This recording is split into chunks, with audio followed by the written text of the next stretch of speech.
Consigne. Vous allez entendre 2 fois un enregistrement sonore de 5 minutes environ. Vous aurez tout d'abord 1 minute pour lire les questions. Puis vous écouterez une première fois l'enregistrement. Vous aurez ensuite 3 minutes pour commencer à répondre aux questions. Vous écouterez une seconde fois l'enregistrement. Vous aurez encore 5 minutes pour compléter vos réponses.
Du lundi au vendredi, on en parle, 8h35 sur la première. On était à la steppe de Vidy à l'instant, mais toutes les stations d'épuration des eaux ne sont pas aussi perfectionnées que celles de la ville de Lausanne. Et il arrive que certains déchets passent tout droit et arrivent dans le lac, des déchets qui finissent sur les rives du lac où vous vous trouvez justement, Frédéric Vollery. Oui, je suis à Baby Plage à Genève. Alors une plage qui est particulièrement vide aujourd'hui puisqu'il pleut, ça souffle. Donc ce ne sont pas les conditions idéales, mais il y a quelques semaines, lorsqu'il y avait les week-ends prolongés et qu'il faisait beau, eh bien ces plages étaient bondées pour la simple raison que pour l'instant la plupart des piscines sont toujours fermées. Donc ces endroits font le bonheur des citadins. Et puis le vent et les vagues ramènent les déchets. Là, la voirie vient de passer, les employés ont très bien fait leur travail, mais c'est difficile d'aller dans les moindres recoins. Par exemple, on s'est baladé avec mon invité sur les enrochements juste avant l'émission. Et dans chaque petite cavité, on trouve des déchets. Alors mon invité, justement, c'est Suzanne Madère qui est à mes côtés. Bonjour Suzanne Madère. Bonjour. Suzanne Madère, vous êtes secrétaire générale de l'Association pour la sauvegarde du Léman. On n'a pas eu un très beau temps ces derniers jours, mais malgré tout, on retrouve plein de déchets sur la plage et dans les rochers. Oui, c'est des déchets qui ont dû rester depuis les plus beaux jours, je dirais. Et puis les gens viennent quand même au bord du lac, quel que soit le temps qu'il fait. En se promenant, on a effectivement pu voir que se cachent dans les enrochements, des endroits qui sont peut-être plus difficiles pour la voirie, des gobelets, des bouteilles ou des petites choses qui sont tombées des poches. Ou alors, on a vu aussi effectivement dans les arbustes des canettes et des choses de ce type qui ont été peut-être cachées par des gens plutôt que de les jeter dans la poubelle. Alors, votre association a créé une application pour recenser tous ces déchets. Cette appli fête ses 1 an. Comment est-ce qu'elle fonctionne ? Alors, c'est une application qui est téléchargeable sur Internet, netléman.app. Et puis ensuite, tout un chacun peut aller faire des nettoyages, soit au quotidien, simplement en se promenant, ramasser les objets qu'il trouve, les entrer dans l'application. L'application permet un degré de détail plus ou moins avancé selon comment on a envie en fait de participer à ce projet de science participative, parce qu'ensuite toutes ces données précieuses qui auront été collectées vont nous permettre d'établir des statistiques sur le flux, le type de déchets que l'on retrouve au bord du lac et dans l'environnement en général. Alors, Suzanne Madère, justement, avec cette application, quels sont les déchets qu'on retrouve qui sont le plus souvent recensés ? Alors bon, évidemment, j'aimerais dire, ce sont les mégots. Je crois qu'on voit tous en se promenant, où que ce soit, dans la rue, sur les plages, un grand nombre de mégots. En une année, Les participants à ce projet de sciences participatives ont ramassé plus de 184 000 mégots. Ensuite, on a beaucoup de morceaux de plastique qui sont des morceaux de plastique non identifiés. On en a récolté 7 000. Et puis ensuite viennent les bouteilles de PET, les canettes, les cotons-tiges dont on a parlé tout à l'heure, qui vraisemblablement viennent via les WC et les eaux usées. Et puis également beaucoup d'objets liés au pique-nique, à l'alimentation, en fait, aux jetables, si vous voulez, des assiettes jetables, des gobelets jetables, ce type d'objets. Mais comment se fait-il qu'on retrouve les cotons-tiges, ils passent la barrière des eaux usées et finissent directement dans le lac ? Alors, comme je crois l'expliquait tout à l'heure le responsable de la station d'épuration de Vidy, les cotons-tiges sont pas jetés dans le lac. Les cotons-tiges vraiment passent par les toilettes, des gens qui les mettent dans les toilettes au lieu de les mettre dans les poubelles. Et puis ensuite, les stations d'épuration n'arrivent pas toujours à faire la barrière et à stopper tout, surtout quand il y a des orages, par exemple, et qu'il y a trop d'eau qui arrive en même temps dans les steppes. Est-ce qu'il y a des petits gestes que vous pourriez recommander à nos auditrices et auditeurs pour éviter que les déchets finissent dans le lac ? On a parlé tout à l'heure avec Jérôme Zimmermann à la steppe de Vidy de ce qu'il ne faut pas mettre dans les toilettes, mais il y a aussi évidemment toutes sortes d'autres manières pour que nos déchets qu'on laisse peut-être par terre finissent par ruissellement jusque dans le lac. Qu'est-ce qu'il faut absolument faire pour éviter ces petites pollutions qui se retrouvent au bout du lac à Genève où vous êtes actuellement ? Idéalement, il ne faudrait pas avoir ces déchets, en fait, j'aimerais dire. Donc, privilégier tout ce qui est réutilisable. De plus en plus de personnes se promènent avec leur propre gourde. Il y a des alternatives maintenant dans tous les lieux où on peut acheter des repas à l'emporter qui proposent des contenants réutilisables consignés. En fait, il y a plein de nouvelles solutions qui sont en train de se mettre en place pour éviter justement que les gens qui viennent dans la nature, qui viennent au bord du lac profiter de la beauté du site, ne polluent en ayant des déchets et ne sachant pas vraiment toujours quoi en faire, les laissent peut-être avec eux. On peut aussi peut-être conseiller aux gens de venir avec leur propre sac poubelle et de repartir avec leurs déchets. Dans certains pays, il n'y a pas de poubelle. À l'extérieur, les gens repartent avec les déchets, c'est leurs déchets, ils en sont responsables quelque part et ils repartent avec eux. Votre association est également à l'origine d'une étude sur les microplastiques. On l'a vu avant en se baladant le long des enrochements juste au-dessus du lac. Si on regarde tout près attentivement, on voit bien qu'il y a plein de petits morceaux de plastique. Et cette étude que vous avez publiée révèle que 50 tonnes de plastique finissent dans le lac Léman chaque année. Ça paraît énorme, 50 tonnes. Oui, c'est un chiffre qui fait peur. Parmi ces 50 tonnes, il y a 10 tonnes, donc 10 000 kilos qui sont donc liés à ce qu'on appelle le littering, les déchets sauvages. Et ensuite, ces déchets, s'ils arrivent dans le lac, sont fragmentés en fait par le frottement, par les UV, etc.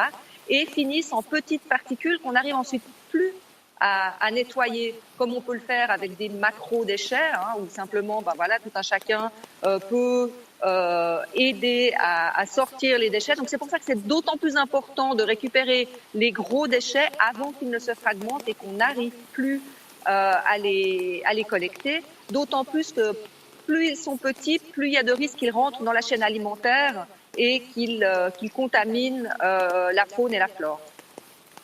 Suzanne Madère, l'association pour la sauvegarde du Léman organise chaque printemps un grand coup de pouce sur les rives du Léman.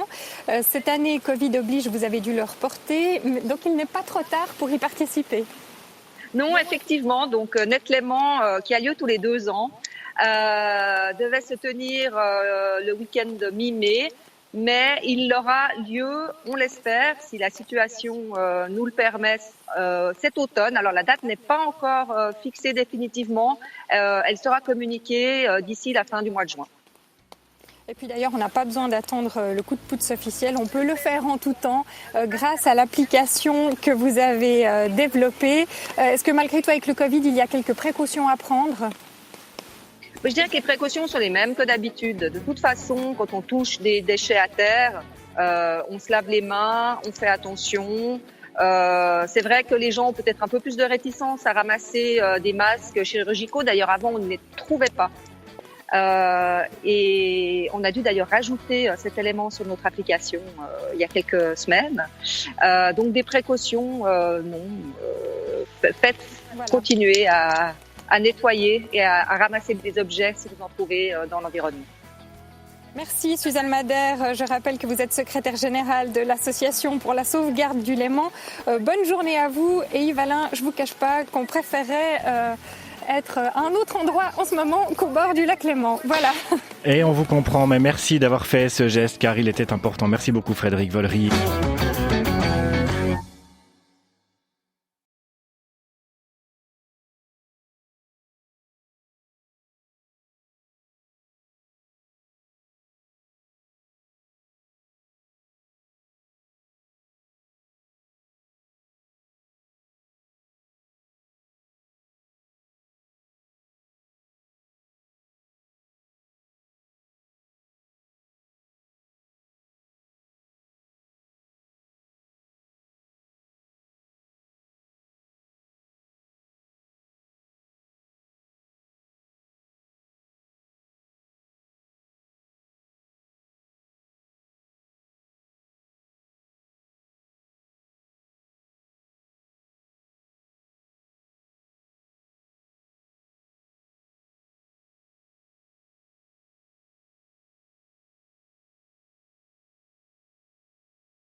Du lundi au vendredi, on en parle, 8h35 sur la première. On était à la steppe de Vidi à l'instant, mais toutes les stations d'épuration des eaux ne sont pas aussi perfectionnées que celles de la ville de Lausanne. Et il arrive que certains déchets passent tout droit et arrivent dans le lac, des déchets qui finissent sur les rives du lac où vous vous trouvez justement, Frédéric Vollery. Oui, je suis à Baby Plage à Genève. Alors une plage qui est particulièrement vide aujourd'hui puisqu'il pleut, ça souffle. Donc ce ne sont pas les conditions idéales. Mais il y a quelques semaines, lorsqu'il y avait les week-ends prolongés et qu'il faisait beau, eh bien ces plages étaient bondées pour la simple raison que pour l'instant la plupart des piscines sont toujours fermées. Donc ces endroits font le bonheur des citadins. Et puis le vent et les vagues ramènent les déchets. Là, la voirie vient de passer, les employés ont très bien fait leur travail, mais c'est difficile d'aller dans les moindres recoins. Par exemple, on s'est baladé avec mon invité sur les enrochements juste avant l'émission. Et dans chaque petite cavité, on trouve des déchets. Alors mon invité, justement, c'est Suzanne Madère qui est à mes côtés. Bonjour Suzanne Madère. Bonjour. Suzanne Madère, vous êtes secrétaire générale de l'Association pour la sauvegarde du Léman. On n'a pas eu un très beau temps ces derniers jours, mais malgré tout, on retrouve plein de déchets sur la plage et dans les rochers. Oui, c'est des déchets qui ont dû rester depuis les plus beaux jours, je dirais. Et puis les gens viennent quand même au bord du lac, quel que soit le temps qu'il fait. En se promenant, on a effectivement pu voir que se cachent dans les enrochements, des endroits qui sont peut-être plus difficiles pour la voirie, des gobelets, des bouteilles ou des petites choses qui sont tombées des poches. Ou alors on a vu aussi effectivement dans les arbustes des canettes et des choses de ce type qui ont été peut-être cachées par des gens plutôt que de les jeter dans la poubelle. Alors votre association a créé une application pour recenser tous ces déchets. Cette appli fête ses 1 an. Comment est-ce qu'elle fonctionne ? Alors c'est une application qui est téléchargeable sur Internet, netléman.app. Et puis ensuite, tout un chacun peut aller faire des nettoyages, soit au quotidien, simplement en se promenant, ramasser les objets qu'il trouve, les entrer dans l'application. L'application permet un degré de détail plus ou moins avancé selon comment on a envie en fait de participer à ce projet de science participative, parce qu'ensuite toutes ces données précieuses qui auront été collectées vont nous permettre d'établir des statistiques sur le flux, le type de déchets que l'on retrouve au bord du lac et dans l'environnement en général. Alors, Suzanne Madère, justement, avec cette application, quels sont les déchets qu'on retrouve qui sont le plus souvent recensés ? Alors bon, évidemment, j'aimerais dire, ce sont les mégots. Je crois qu'on voit tous en se promenant, où que ce soit, dans la rue, sur les plages, un grand nombre de mégots. En une année, les participants à ce projet de science participative ont ramassé plus de 184 000 mégots. Ensuite, on a beaucoup de morceaux de plastique qui sont des morceaux de plastique non identifiés. On en a récolté 7 000. Et puis ensuite viennent les bouteilles de PET, les canettes, les cotons-tiges dont on a parlé tout à l'heure, qui vraisemblablement viennent via les WC et les eaux usées. Et puis également beaucoup d'objets liés au pique-nique, à l'alimentation, en fait, aux jetables, si vous voulez, des assiettes jetables, des gobelets jetables, ce type d'objets. Mais comment se fait-il qu'on retrouve les cotons-tiges, ils passent la barrière des eaux usées et finissent directement dans le lac ? Alors, comme je crois l'expliquait tout à l'heure le responsable de la station d'épuration de Vidy, les cotons-tiges ne sont pas jetés dans le lac. Les cotons-tiges vraiment passent par les toilettes, des gens qui les mettent dans les toilettes au lieu de les mettre dans les poubelles. Et puis ensuite, les stations d'épuration n'arrivent pas toujours à faire la barrière et à stopper tout, surtout quand il y a des orages, par exemple, et qu'il y a trop d'eau qui arrive en même temps dans les steppes. Est-ce qu'il y a des petits gestes que vous pourriez recommander à nos auditrices et auditeurs pour éviter que les déchets finissent dans le lac ? On a parlé tout à l'heure avec Jérôme Zimmermann à la steppe de Vidy de ce qu'il ne faut pas mettre dans les toilettes, mais il y a aussi évidemment toutes sortes d'autres manières pour que nos déchets qu'on laisse peut-être par terre finissent par ruissellement jusque dans le lac. Qu'est-ce qu'il faut absolument faire pour éviter ces petites pollutions qui se retrouvent au bout du lac à Genève où vous êtes actuellement ? Idéalement, il ne faudrait pas avoir ces déchets, en fait, j'aimerais dire. Donc, privilégier tout ce qui est réutilisable. De plus en plus de personnes se promènent avec leur propre gourde. Il y a des alternatives maintenant dans tous les lieux où on peut acheter des repas à l'emporter qui proposent des contenants réutilisables consignés. En fait, il y a plein de nouvelles solutions qui sont en train de se mettre en place pour éviter justement que les gens qui viennent dans la nature, qui viennent au bord du lac profiter de la beauté du site, ne polluent en ayant des déchets et ne sachant pas vraiment toujours quoi en faire, les laissent peut-être avec eux. On peut aussi peut-être conseiller aux gens de venir avec leur propre sac poubelle et de repartir avec leurs déchets. Dans certains pays, il n'y a pas de poubelle. À l'extérieur, les gens repartent avec les déchets, c'est leurs déchets, ils en sont responsables quelque part et ils repartent avec eux. Votre association est également à l'origine d'une étude sur les microplastiques. On l'a vu avant en se baladant le long des enrochements juste au-dessus du lac. Si on regarde tout près attentivement, on voit bien qu'il y a plein de petits morceaux de plastique.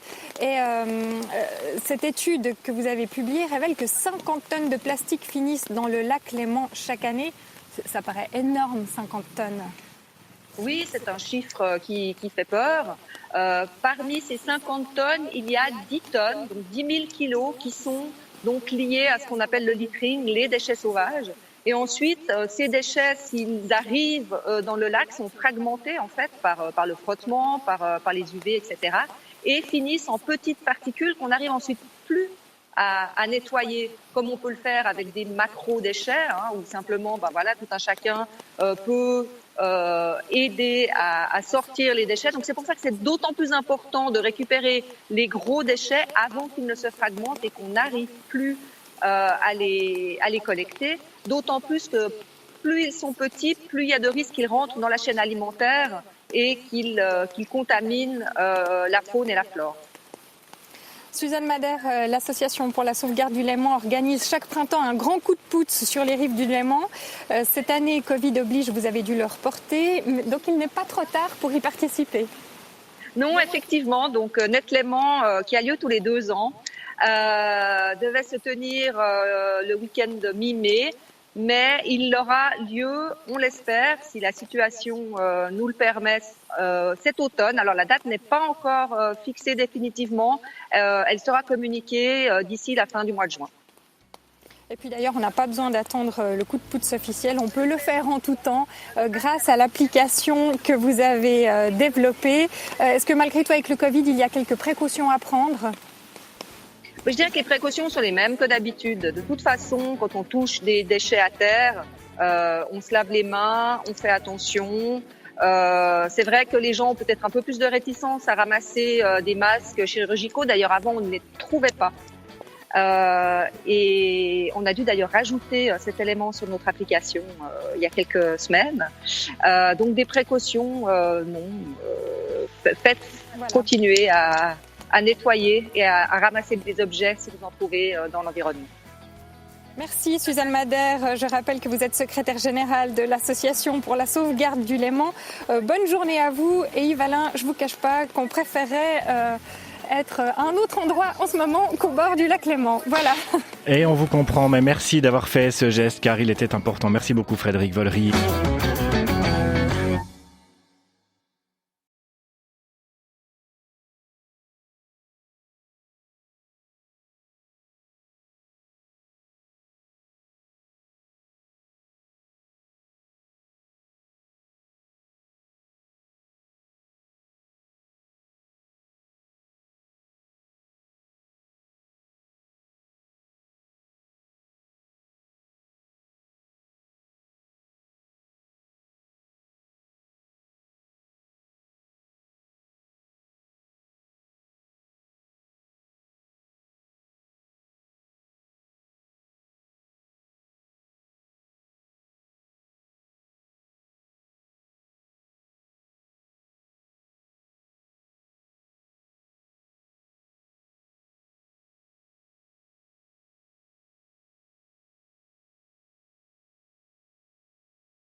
lundi au vendredi, on en parle 8h35 sur la première.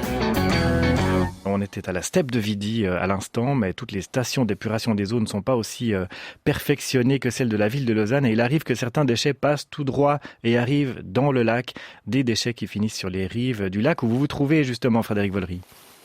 Oui, je suis à Baby Plage à Genève. Alors une plage qui est particulièrement vide aujourd'hui puisqu'il pleut, ça souffle, donc ce ne sont pas les conditions idéales. Mais il y a quelques semaines, lorsqu'il y avait les week-ends prolongés et qu'il faisait beau, eh bien ces plages étaient bondées pour la simple raison que pour l'instant la plupart des piscines sont toujours fermées. Donc ces endroits font le bonheur des citadins.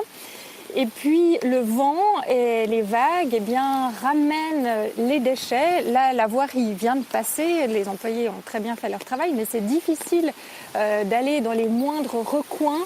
Par exemple, on s'est baladé avec mon invité sur les enrochements juste avant l'émission et dans chaque petite cavité, on trouve des déchets. Alors mon invité, justement, c'est Suzanne Madère qui est à mes côtés. Bonjour Suzanne Madère. Bonjour. Suzanne Madère, vous êtes secrétaire générale de l'Association pour la sauvegarde du Léman. On n'a pas eu un très beau temps ces derniers jours, mais malgré tout, on retrouve plein de déchets sur la plage et dans les rochers. Oui, c'est des déchets qui ont dû rester depuis les plus beaux jours, je dirais. Et puis les gens viennent quand même au bord du lac, quel que soit le temps qu'il fait. En se promenant, on a effectivement pu voir que se cachent dans les enrochements, des endroits qui sont peut-être plus difficiles pour la voirie, des gobelets, des bouteilles ou des petites choses qui sont tombées des poches. Ou alors, on a vu aussi effectivement dans les arbustes des canettes et des choses de ce type qui ont été peut-être cachées par des gens plutôt que de les jeter dans la poubelle. Alors, votre association a créé une application pour recenser tous ces déchets. Cette appli fête ses 1 an. Comment est-ce qu'elle fonctionne ? Alors, c'est une application qui est téléchargeable sur Internet, netléman.app. Et puis ensuite, tout un chacun peut aller faire des nettoyages, soit au quotidien, simplement en se promenant, ramasser les objets qu'il trouve, les entrer dans l'application.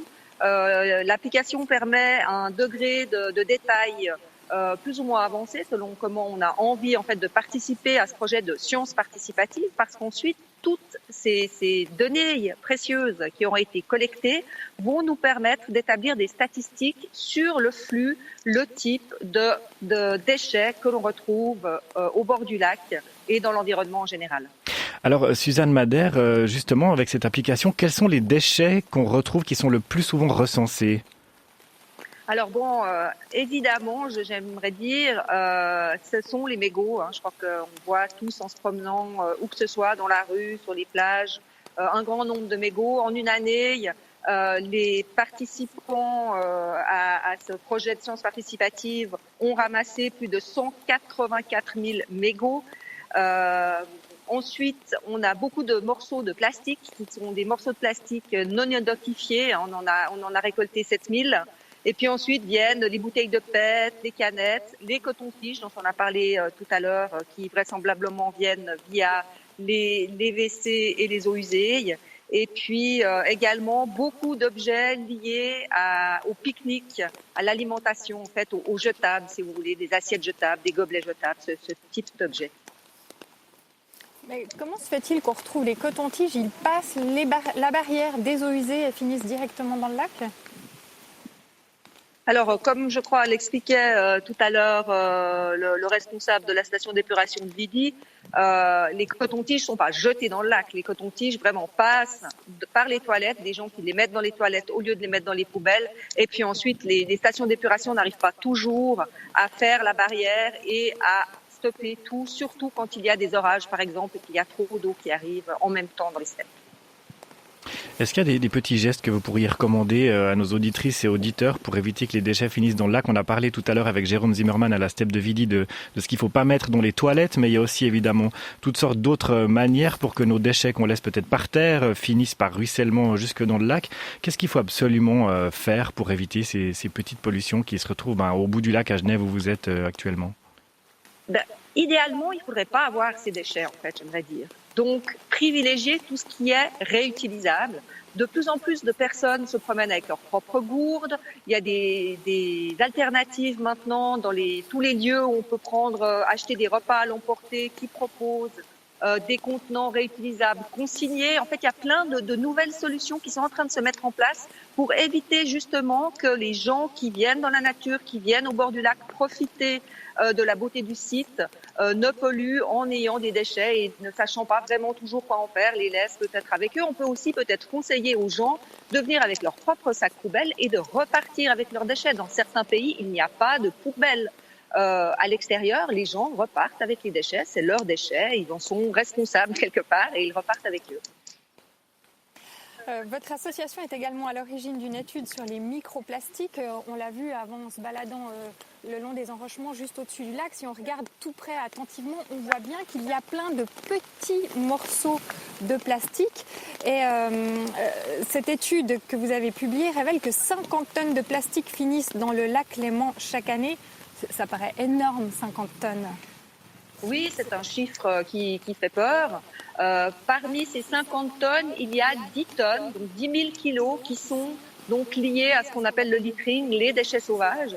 Et ensuite, ces déchets, s'ils arrivent dans le lac, sont fragmentés en fait par le frottement, par les UV, etc. et finissent en petites particules qu'on n'arrive ensuite plus à nettoyer, comme on peut le faire avec des macro-déchets, où simplement, tout un chacun peut aider à sortir les déchets. Donc c'est pour ça que c'est d'autant plus important de récupérer les gros déchets avant qu'ils ne se fragmentent et qu'on n'arrive plus à les collecter. D'autant plus que plus ils sont petits, plus il y a de risques qu'ils rentrent dans la chaîne alimentaire et qu'ils contaminent la faune et la flore. Suzanne Madère, l'association pour la sauvegarde du Léman organise chaque printemps un grand coup de pouce sur les rives du Léman. Cette année, Covid oblige, vous avez dû le reporter, donc il n'est pas trop tard pour y participer. Non, effectivement, donc Net Léman, qui a lieu tous les 2 ans, devait se tenir le week-end de mi-mai. Mais il aura lieu, on l'espère, si la situation nous le permet, cet automne. Alors la date n'est pas encore fixée définitivement. Elle sera communiquée d'ici la fin du mois de juin. Et puis d'ailleurs, on n'a pas besoin d'attendre le coup de pouce officiel. On peut le faire en tout temps grâce à l'application que vous avez développée. Est-ce que malgré tout, avec le Covid, il y a quelques précautions à prendre ? Je dirais que les précautions sont les mêmes que d'habitude. De toute façon, quand on touche des déchets à terre, on se lave les mains, on fait attention. C'est vrai que les gens ont peut-être un peu plus de réticence à ramasser des masques chirurgicaux. D'ailleurs, avant, on ne les trouvait pas. Et on a dû d'ailleurs rajouter cet élément sur notre application il y a quelques semaines.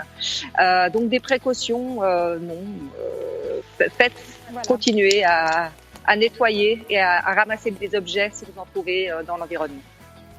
Merci Suzanne Madère. Je rappelle que vous êtes secrétaire générale de l'Association pour la sauvegarde du Léman. Bonne journée à vous. Et Yves-Alain, je ne vous cache pas qu'on préférait être à un autre endroit en ce moment qu'au bord du lac Léman. Voilà. Et on vous comprend, mais merci d'avoir fait ce geste car il était important. Merci beaucoup Frédéric Vollery.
Like and subscribe our channel for more amazing videos.